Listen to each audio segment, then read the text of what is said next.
Всем привет и добро пожаловать на мой канал. Здесь мы учимся бьюти, учимся, как краситься, как делать прически. И сегодняшнее видео у нас посвящено гладкому хвосту. В моем случае гладкой косичке, но это абсолютно не важно, что вы сделаете с оставшейся частью своих волос. Мы с вами будем учиться правильно зачесывать и начесывать волосы для того, чтобы у вас это продержалось, во-первых, весь день, во-вторых, выглядело очень дорого и красиво. Погнали!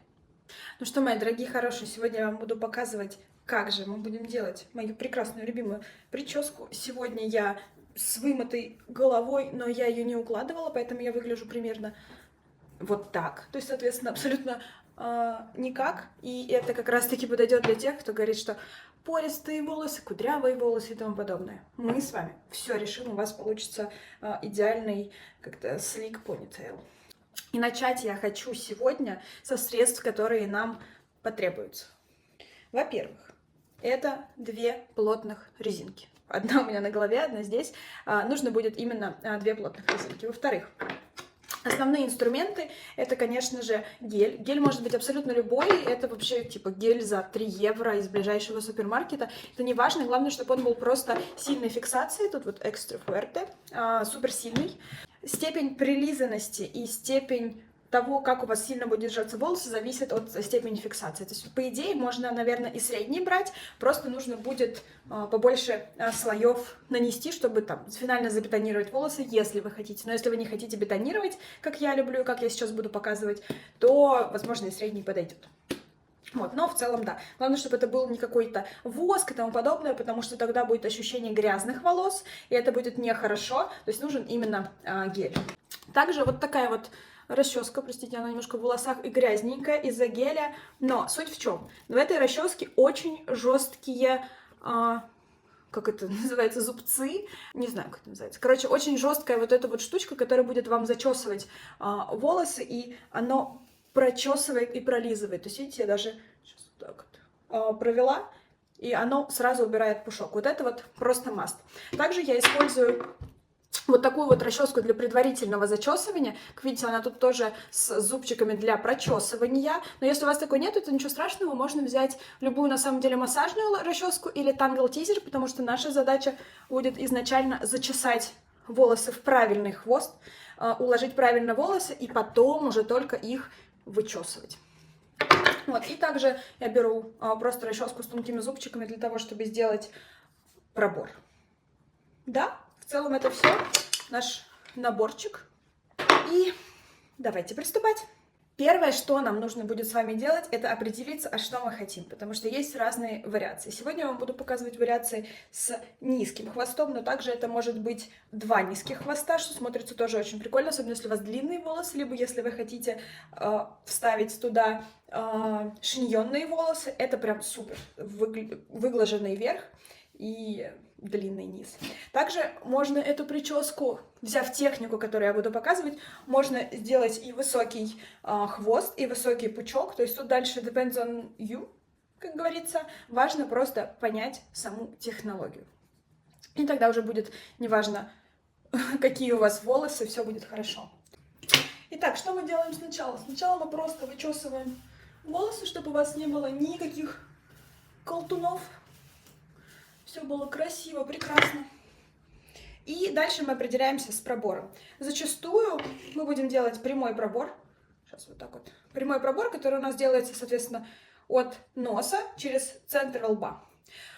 И такой пробор можно делать двумя способами. Первое, начиная с этой стороны, второй, начиная с этой стороны. Я обычно делаю в обе стороны, чтобы сравнять. Также здесь нам нет необходимости делать пробор здесь ровный. То есть наша задача сделать примерно до макушки. Дальше все это после макушки пойдет в ровную голову. То есть тут нет задачи разделять волосы на две части, но в дальнейшем, если вы будете делать на два хвоста, соответственно, вам нужно будет разделить ровно. Это очень важно, ровно на две части. И важно, потому что, несмотря на то, что мы с вами не видим то, что сзади происходит, но другие люди будут видеть, и надо, чтобы было все красиво. Итак, пробор.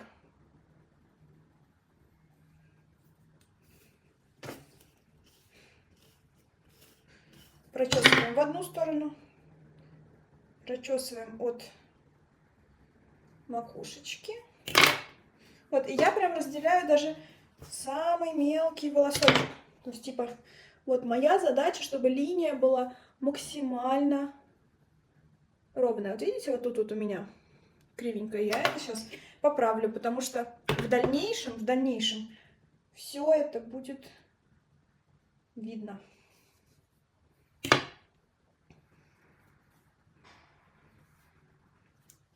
Вот что у нас получилось. Вполне хорошо с первого раза. Какая у нас с вами дальше задача? Дальше задача определить, а где вы конкретно хотите хвост. Есть несколько вариаций.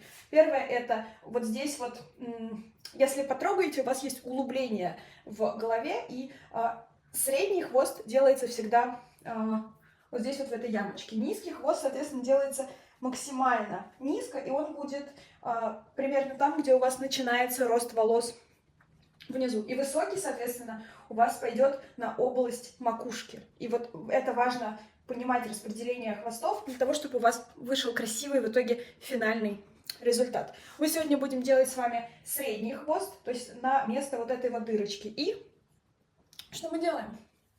Вы намечаете, куда он пойдет, и мы берем расческу. В вашем случае это тизер, либо такая же расческа с зубчиками, либо просто массажная расческа. Либо, кстати, можно даже с этой сразу, просто тут она больше поверхностную прочесывает, чем внутренний. И здесь мы с вами начинаем просто зачесывать этот хвост и укладывать так, как нам нужно. И здесь я вам покажу, что я все складываю в одно. И также супер важна для меня область вот эта вот, потому что она должна лечь ровно вниз, и все остальное уже идет к ней. Поэтому несколько раз прочесываем от челки к челке и обратно.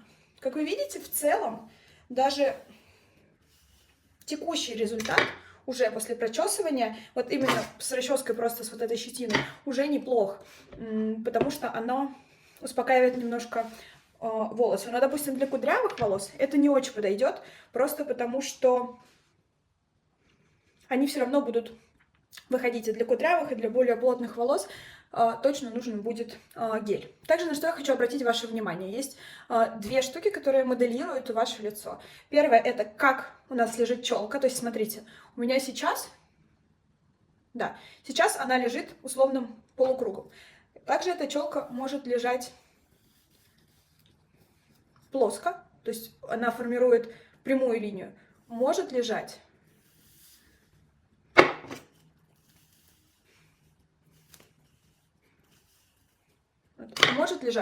вот так вот наверх, делая больше эффект лифтинга. То есть тут зависит от вас, зависит от вашего лица. Поэкспериментируйте до нанесения геля, как вы хотите, потому что здесь видно, что разные результаты и по-разному лицо показывается. Мне на текущем жизненном этапе больше нравится.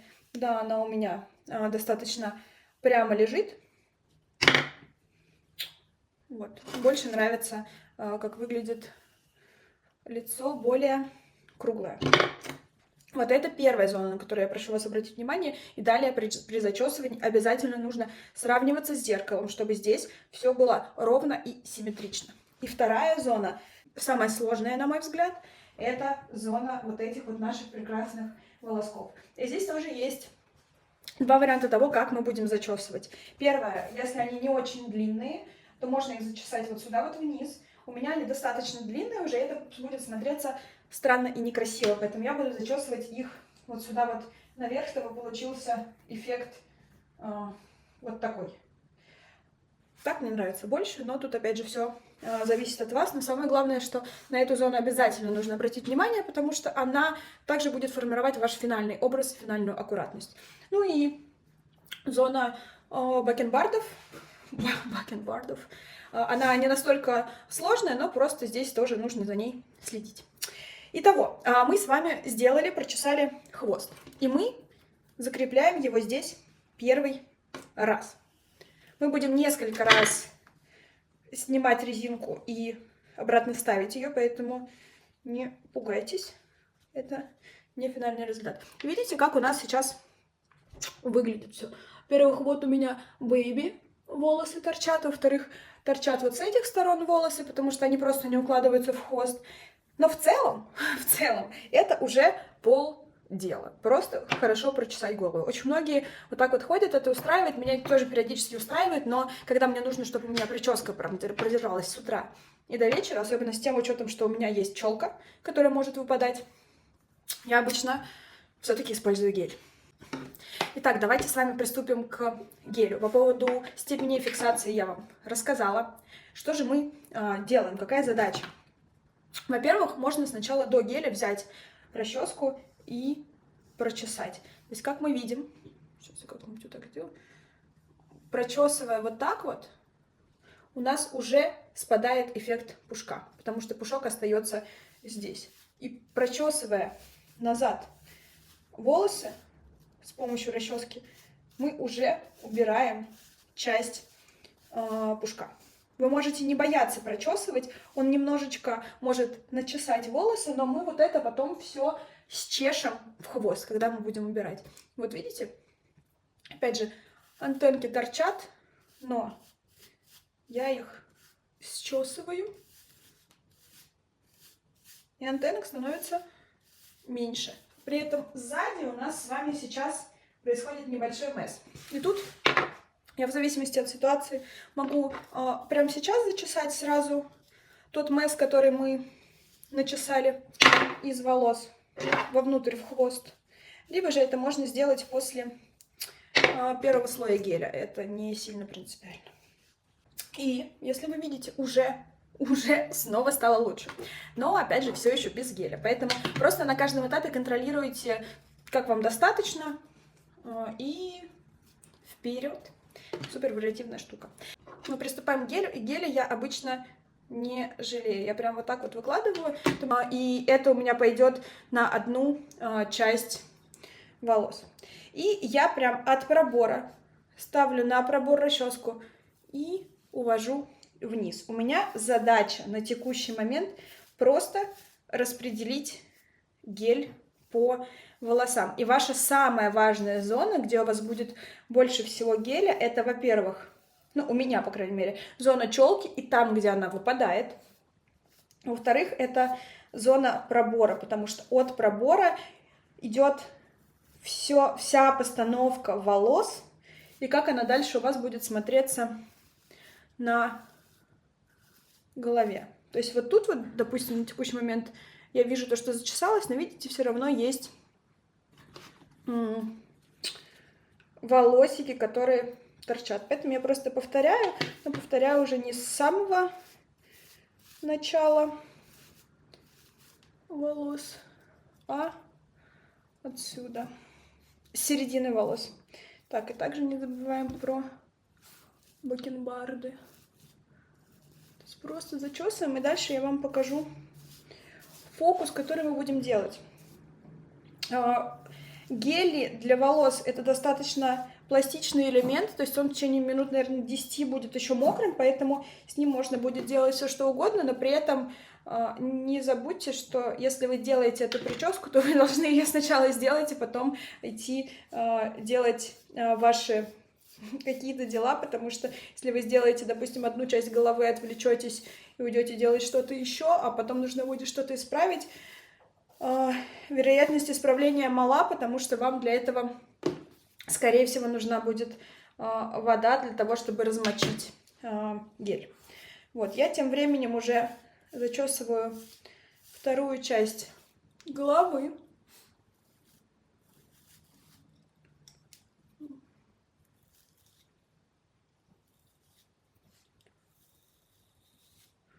Вот, и мы делаем, чтобы все было красиво. То есть, в чем мне нравится эффект геля? Во-первых, то, что у меня начинают очень сильно блестеть волосы. Во-вторых, они уложены. И они не выглядят грязными, как в случае с восками. То есть, оно выглядит просто как будто бы под слоем чего-то. И сейчас у нас сзади с вами снова получился месс из зачесанных волос. И что мы делаем? Мы на текущий момент можем просто снять резинку. И мы видим то, что по сути ничего не развалилось. Наша задача сейчас взять это снова и дозачесать то, что у нас вычесалось. И самое главное, обратите внимание на макушку. Макушка идет вниз, и потом уже идет все остальное. И руками проверяем. Можете даже взять зеркало, находясь перед зеркалом, берите второе зеркало и смотрите, чтобы у вас сзади все было красиво. И красиво выложено и уложено. Так, мы закрепляем снова.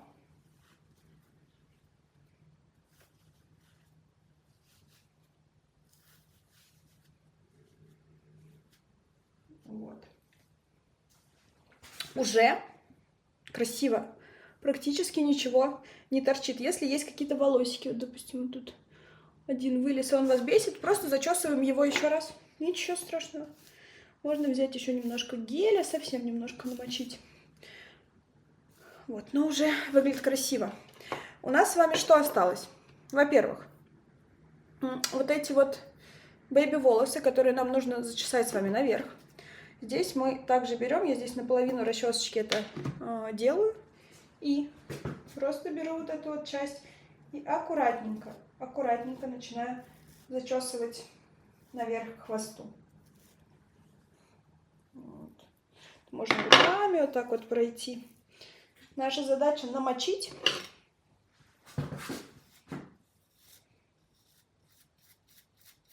Намочить и уложить.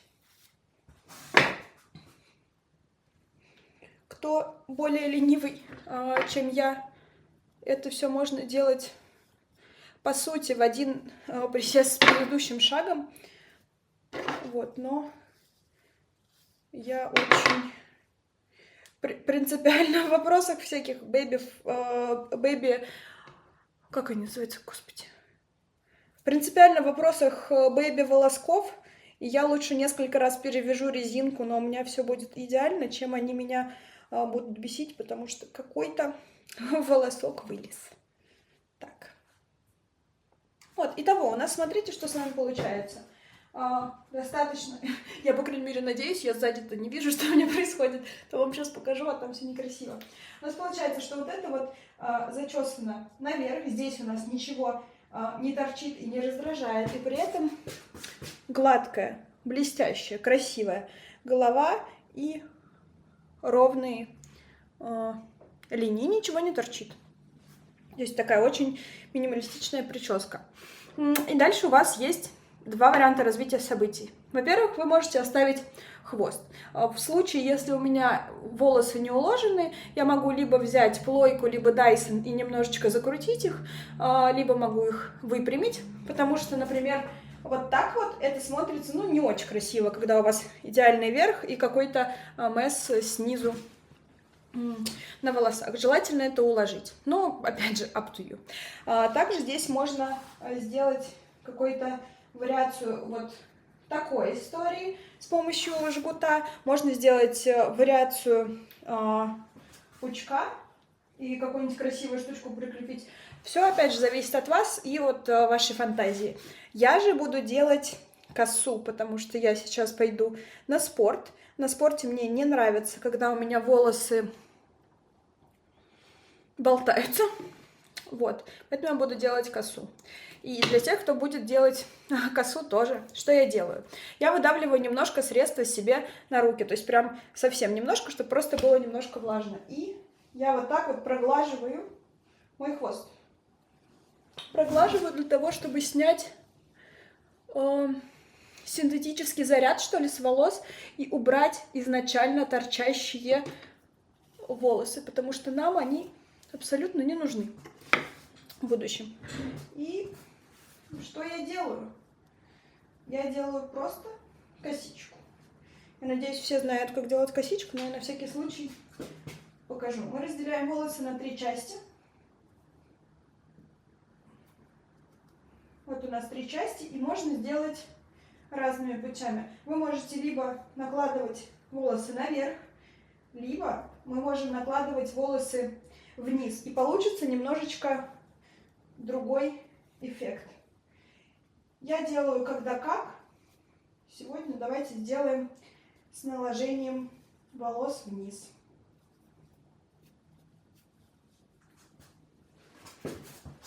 Вот, в целом это не принципиально. Это может быть принципиально, если вы захотите вытянуть себе колоски. Если хотите, чтобы я показала, как делать колоски, пишите в комментариях. Потому что я знаю, что многие умеют делать колоски детям, подругам, кому угодно, но не себе. На себе почему-то это было сложно и продолжает быть сложным, вот, но я вам могу научить. Итак, у меня вот такие вот прекрасные резиночки. Есть прозрачные, которые очень хорошо фиксируют все. И я просто фиксирую наш кончик. Да, и по этим резинкам тоже смотрите, когда фиксируете, чтобы это было не пережато, чтобы оно просто вниз смотрело. И здесь также моя раздражительная натура видит немножко, видите, волосики, которые торчат. Я сейчас их тоже немножечко, вот прям, вот столечко, больше вообще не надо, прям с горошину. Все, мы их просто тоже зачесываем. Во-первых, это даст больше фиксации мне дальше на спорте. Я знаю точно, что они никуда не подвинутся. Во-вторых, мы опять же сделаем волосы более блестящими, чтобы они у нас совпадали с тем, что у нас наверху. И просто делаем более ухоженный вид. Так что вот такая красота у нас получилась. Вот, так что на этом мы завершаем наш туториал. Опять же, повторюсь, вы можете делать в одну. Вы можете делать в два хвоста. В два хвоста у вас будет разница только в том, как вы будете начесывать. Сначала вам нужно будет один хвост полностью сделать, потом второй. Но принцип абсолютно точно такой же. Также расческа. Вот эта расческа или аналогичная, это must have. У меня фирма Thermix. Я оставлю ссылку внизу в описании на все средства, которые использовала. И, собственно говоря, вуаля. С этой прической можно и в пир, и в мир, и куда угодно. Так, на этом у меня все. Я вас целую, обнимаю. И оставляйте комментарии, подписывайтесь на мой канал. У нас здесь много бьюти, красоты. И пишите, если вам интересны еще какие-то туториалы, дайсоны, выпрямления, завивания, вообще все что угодно. Пишите, будем снимать, буду вам рассказывать, как это самостоятельно делать себе. Вот. Пока-пока.